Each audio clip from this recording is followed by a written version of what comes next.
전도서 7장 말씀입니다. 전도서 7장은 참 이해하기가 어렵습니다. 지금 전도서가 참 어렵습니다. 저도 전도서를 읽으면서 참 어렵다 하는 그런 생각을 많이 하는데요. 7장이 어려운 것은 이것을 하나로 어떻게 연결할 수 있느냐를 발견하기가 어렵다는 것입니다.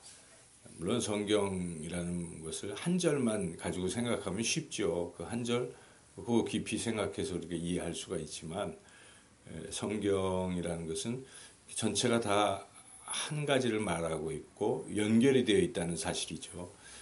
그래서 우리가 읽을 때는 이게 전체적으로 무엇을 말하는 것인가를 늘 염두에 두어야 하는 것입니다. 지금까지는 그래도 1장에서 6장까지는 이 헛되다, 해 아래에 있는 것은 참 헛되다 이런 것을 말씀하지 않았습니까? 그래서 뭐 이것도 저것도 결국은 다 지나고 보면 헛된 것이다. 그러므로 해 아래에 있는 것이 아니라 해 위에 있는 하나님을 붙들라, 하나님을 생각하라. 이것이 이제 계속 일관된 주제였는데 이 7장은 어떤 뭘 하나 이렇게 딱 엮기가 어렵습니다. 이것은 마치 잠언과도 비슷하지 않습니까? 잠언 말씀도 역시 뭘 하나로 이렇게 엮어내기가 어렵습니다. 잠언은 그냥 그 한 절 한 절의 의미가 있고 이 격언과 같은 것이기 때문에 인생의 지혜를 주는 그런 말씀이죠. 그래서 한 절을 붙들고 이렇게 살아야지 할 수 있는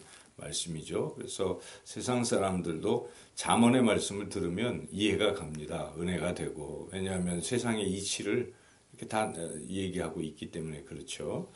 그래서 여기 말씀하는 것들이 다 그런 것인데 지금 이제 전체적인 줄거리를 보면 전도자가 지금 솔로몬인데 솔로몬이 잠언도 썼고 지금 이 전도서도 썼는데 전도서를 지금 이 부분에서는 자기가 잠언의 많은 말씀들을 생각하고 글도 쓰고 연구를 해 보았는데 이제 그것들을 여기서 다시 한번 비교도 해보고 생각도 해보는 것입니다. 이 잠언의 말씀이 우리 인생에게 주는 것은 무엇일까? 이런 생각을 지금 하고 있는 것이죠.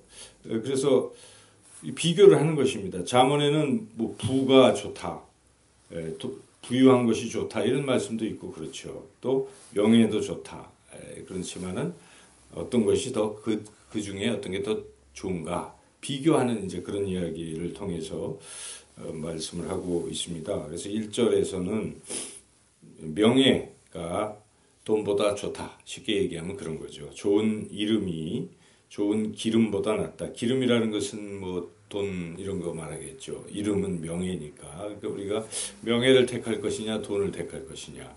명예를 택하는 것이 지혜롭다. 이런 얘기를 하는 거죠. 그러나 오늘날은 사람들이 명예가 어디 있습니까?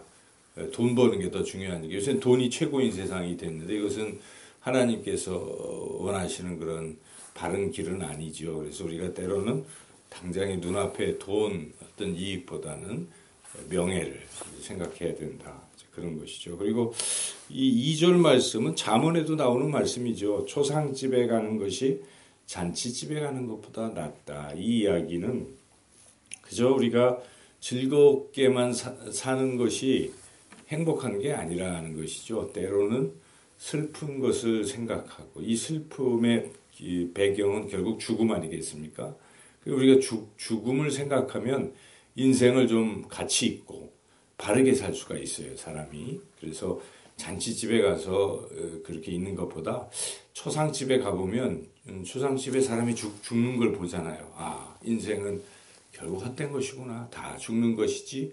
지금 내가 하는 것들이 과연 옳은가를 생각해보고 부질없는 것은 아닌가 이런 생각을 하게 되죠. 그래서 내일 죽는 것이니까 오늘 좀 가치 있게 살아봐야지 이런 결심들을 사람들이 하지 않습니까? 물론 그것도 무디어져서 초상집에 가도 아무 생각 없이 또 뭐 그냥 웃고 떠들고 그렇게도 할 수 있지만 그래도 좀 진지하게 생각하는 사람이라면 초상집에서 다시 자신의 인생을 돌아보고 죽음이라는 것이 있구나 하고 진지해질 수가 있죠. 그래서 이 전도자는 초상집에 가는 게 더 낫다. 그런 권면을 하고 심지어는 3절에 보면 우리는 웃는 것이 더 좋다라고 흔히 생각하지 않습니까? 그런데 지금 전도자는 슬픔이 웃음보다 낫고 근심하는 것이 더 낫다. 이렇게 오히려 이것은 생각을 좀 깊이 해보라 이런 권면이겠죠. 그죠?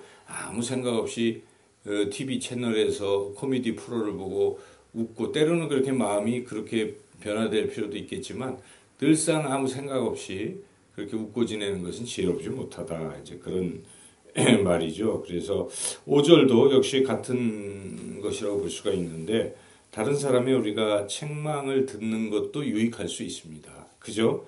아첨하는 소리, 듣기 좋은 소리만 자꾸 들어서는 자신이 바른 길을 갈 수가 없습니다. 잘못된 길을 가도 그냥 잘 되고 있는 줄로 생각해서 착각하면 결국 패망으로 가기 때문에 때로는 쓴 소리를 듣기도 하고 그게 약이 될 수 있지 않습니까? 그래서 그런 측면에서 전도자는 지혜로운 사람의 책망을 듣는 것이 우매한 자들의 노래를 듣는 것보다 낫다. 그런 이야기죠. 그래서 특별히 탐욕과 뇌물은 경계하라. 그런 것들을 7절에 말씀하고 있고 8절은 있는 그대로 이 결과가 더 중요한 거다 하는 것입니다. 시작도 물론 중요하지만 결국 마무리를 잘 지어야 됩니다. 일의 끝이 시작보다 낫다. 우리가 올 한 해를 보내고 있습니다.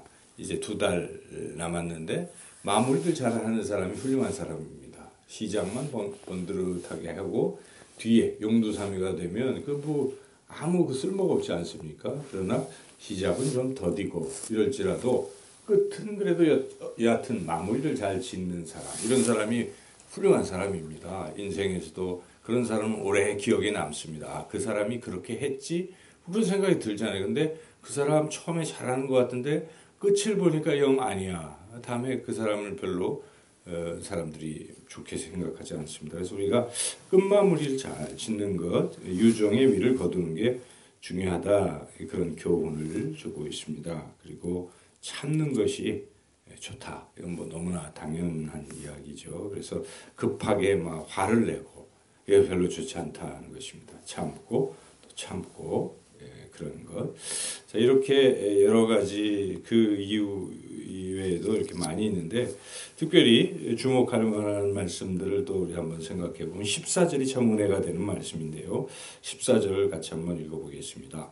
형통한 날에는 기뻐하고 곤고한 날에는 되돌아보아라. 이 두 가지를 하나님이 병행하게 하사 사람이 그의 장래일을 능히 헤아려 알지 못하게 하셨느니라. 인생은 형통할 때도 있고 곤고할 때도 있다 하는 것입니다. 하나님이 그렇게 하셨다는 것입니다. 그렇죠? 하나님이 각 사람에게 그냥 이 사람은 처음부터 끝까지 다 형통하게만 하고 이 사람은 다 곤고하게만 하지는 않습니다. 모든 인생은 그러한 하나님이 두 가지를 번복하게 이렇게 하게 하시는 거예요. 그래서 이거 인생이 내 마음대로 되는 게 아니다. 이걸 깨닫게 하는 것입니다.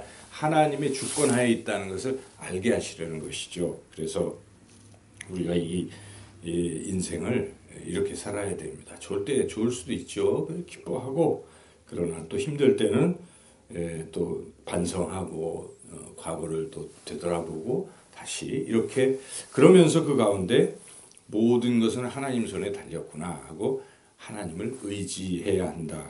결국 여기서도 핵심은 하나님을 경외하는 것에 있다는 것을 우리가 이제 점점 깨닫게 되는데 특별히 또 이런 일도 있다는 것입니다. 세상이 이렇게 여기 잠언에 나오는 말씀대로 되지를 않는다는 것입니다. 열심히 정직하게 살면 잘 된다. 이게 잠언의 말씀이잖아요. 어떻게 보면. 근데 꼭 그런 건 아니라는 것입니다. 그럴 수도 정말 정직하고 의롭게 살았는데 이 별로 세상적인 말로 보면은 비참한 이런 결과가 주어질 수도 있다 하는 것이죠. 그럴 수 있다는 것이죠. 또 반대로 온갖 못된 짓을 다 하는데 아주 형통하게 사는 이런 상황도 있을 수가 있습니다. 자, 이런 상황을 볼 때 어떻게 해야 되는가? 어떤 사람은 절망에 빠져서 또는 불신에 빠져서 하나님은 없나 보다 이렇게 생각할 수도 있는데 그럴 때 이 가장 중요한 방법은 중용을 택하라는 것입니다. 너무 지나치게 막 쏠리지 말고 가운데를 지키라. 이런 뜻이죠. 여기 15절이 내 허무한 날을 사는 동안 내가 그 모든 일을 살펴보았더니 자기의 의로움에도 불구하고 멸망하는 의인이 있고 자기의 악행에도 불구하고 장수하는 악인이 있으니 이렇게 쭉 나오면서 17절에 보니까 이런 사실 앞에서 어떤 사람이 기한 전에 죽으려고 하느냐 뭐 이렇게 생을 포기하고 싶다. 약한 자들이 자꾸 판치고 의인들은 이렇게 억울하고 이 세상이 불공평하다 생각하고 끊으려고 하는 이런 사람들이 있을 때 이 전도자가 그러지 말아라 하고 이 18절에 교훈을 주는 것이죠. 18절을 읽어보겠습니다. 너는 이것도 잡으며 저것에서도 내 손을 놓지 않는 것이 좋으니 하나님을 경외하는 자는 이 모든 일에서 벗어날 것임이니라. 그러니까 하나님을 경외하면 결국은 해결이 된다. 그런 말씀이죠. 그래서 우리가 눈에 보이는 어떤 결과에 연연해하지 말고 우리에게는 천국 하나님 나라가 있다는 최종적인 것을 생각하고 하나님을 경외하면 모든 어려움과 문제에서 벗어날 수 있다. 그런 말씀입니다. 그 뒤에도 여러 가지 말씀들이 쭉 나오고 있는데요. 결국은 25절에 보니까 이런 모든 것들을 자꾸 생각해보고 돌이켜보고 연구해봤더니 결국 깨닫게 되는 것은 하고 25절에 그 결론이 마지막 29절이라는 것이죠. 29절을 읽어보겠습니다. 내가 깨달은 것은 오직 이것이라.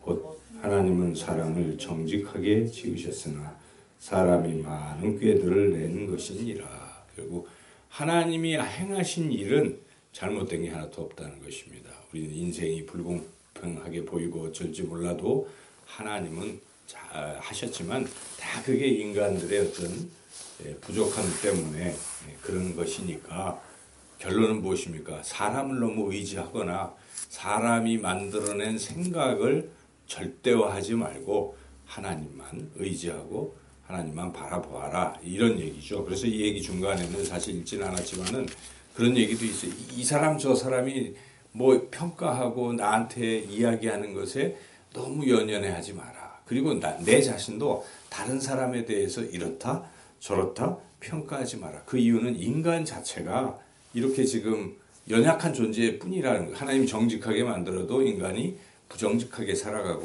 인간이 죄인이기 때문에 인간의 말에 너무 연연해하지 말고 하나님의 말씀에 더 귀를 기울이라 그런 뜻이죠. 아까 제가 말씀드린 부분은 21절에 나와 있는 21절, 22절 읽어볼까요? 또한 사람들이 하는 모든 말에 내 마음을 두지 말라. 그리하면 내 종이 너를 저주하는 것을 듣지 아니하리라.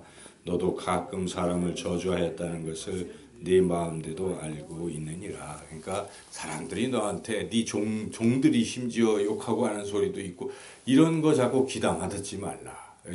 미치잖아요. 자꾸 누가 나 흉보는 소리를 직접 듣지 않아도 다른 사람 통해서 또 들으면 또 흥분됩니다. 그렇죠? 여러분 굉장히 기분 나쁘고 그렇죠. 그러니까 그런 거를 듣지도 말라는 것입니다. 또한 나도 누군가를 자꾸 평가하고 뭐라고 이렇게 하지 말라는 것입니다. 다 부질없는 짓이다.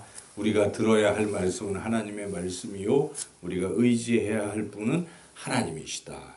이런 얘기죠. 그래서 제가 많은 것들 다 설명을 해드렸지만 들으시면서 야, 이것이구나 이렇게 알기가 그렇게 쉽지는 않죠. 단지 우리는 역시 사람보다는 하나님을 의지하고 하나님과 동행하는 삶이 그게 해답이다.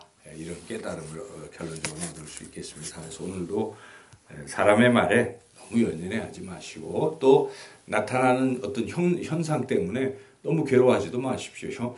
공고한 날이 있으면 형통한 날도 오게 될 것이고 그래서 우리는 어떤 상황에서도 하나님만 경외하며 하나님만 의지하는 그런 오늘 하루의 삶이 되시기를 주님의 이름으로 축원합니다.